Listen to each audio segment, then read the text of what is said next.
So what's up? Kamusta? Ayos pa tayo dyan. So nandito tayo ngayon sa may Maverick Racing Factory Bustos Branch para sa update natin. At ngayon ko lang din maibablog to ng walk around itong Honda Giorno Plus. So tara, alamin natin yung presyo at yung specification kung sulit nga ba ngayong 2025. Tara, samahan niyo ako. Ayos na ayos yan.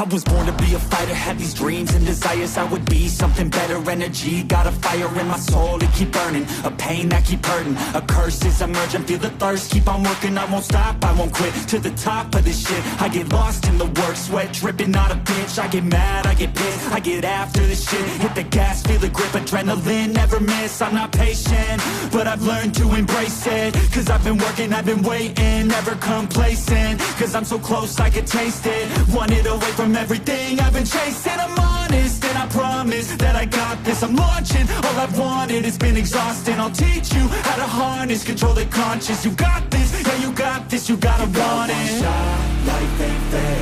Are you gonna win or will you play scared? I will not stop, I am prepared to get to the top, yeah you must be rare.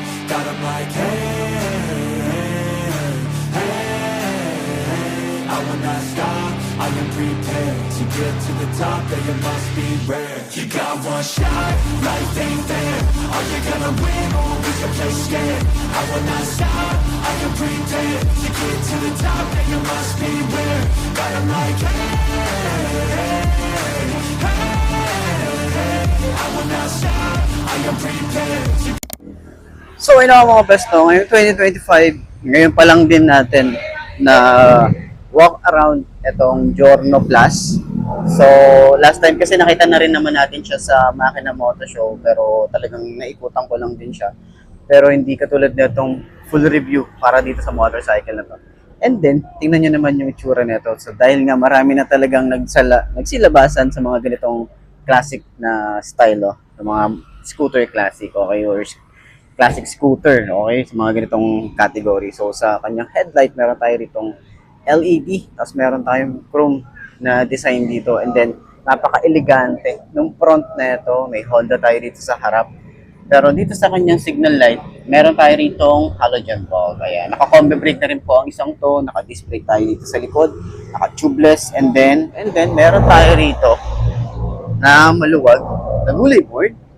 Then may level din yan. Okay. Tapos dito yung ating gas tank sa harap. And then meron tayo ritong USB charging port sa kanyang side pocket. Kagandahan din dito, meron tayong utility hook para in case na meron tayong mga pinamili. Mga gamit din natin, pwede natin isabit dyan. And meron tayong side stand cam switch. Sa panggilid natin dito, naka ESP Plus na rin po tayo rito. At sa likod, naka drum brake tayo rito. Okay? So, ayan, meron tayo ritong classic design. Sa kanyang taillight naman is meron tayo ritong LED, and sa kanyang signal light naka halogen bulb na rin tayo rito. And then sa kanyang handlebar o sa panel gauge natin dito, halos kamukha din to nung sa Honda Click, yung panel gauge na. Ayan.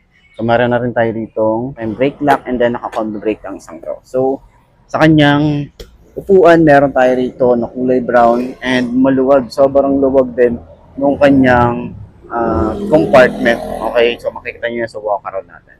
So, upuan natin para at least meron tayong reference sa mga kagaya ko na 5'2" ang ating height. So, tingnan natin, abot ba natin to? Tingnan rin natin yung suspension niya. Sobrang tingkayad tayo rito. Sobrang tingkayad. Yung upuan niya, hindi siya ganun ka lambot, hindi rin siya ganun katigas. Nasa gitna lang din siya. Ayan. So, tingnan natin yung shock. Okay, malambot yung shock. Turning radius. And sobrang lawak ng ano niya, turning radius na ito. Yan, kahit yung mga, alam naman natin si Jiao, ganito rin yung motor niya. Okay. Yan, tingnan nyo naman. Tapos yung kanyang grip, napansin natin, sobrang kapit ng grip. Napaka-sticky nung ano niya, nung grip niya. Tapos yung throttle, sobrang babaw. Meron na rin pala tong on and off ng kanyang idling stop. Ayan. So, Yan ang itsura natin. Di ba? Yan ang itsura natin. Tapos, medyo nakababa kapag naka-side stand siya. Ayan. So, ganyan ang itsura natin. So, sa OBR natin, maluwag. Sobrang luwag nung upuan nito. Saktong-sakto sa kahit anong size ng puwet natin dito. So, ayan. Meron din tayong gulay board. Tingnan nyo naman yan. Ganito yung itsura natin. Ganyan. So, legroom natin, maluwag din. Okay. So, ayan. Sa tingin nyo, sulit nga ba ang forma na ito ngayong 2025? Comment nyo naman yan. And then, sa mga gustong bumili ng ganitong motorcycle, baka, or pwede nyo akong kontakin sa aking Facebook page na iMark Moto 2.0. Follow nyo na rin yan at subscribe na rin kayo sa aking YouTube channel na iMark Moto. Para at least sa mga bagong update ng mga motorcycle na lumalabas dito sa Philippines. Ayos na yan. So, center stand natin. Tingnan natin kung malambot din ba siya. Center stand. Oh, napakagaan lang. Ayos.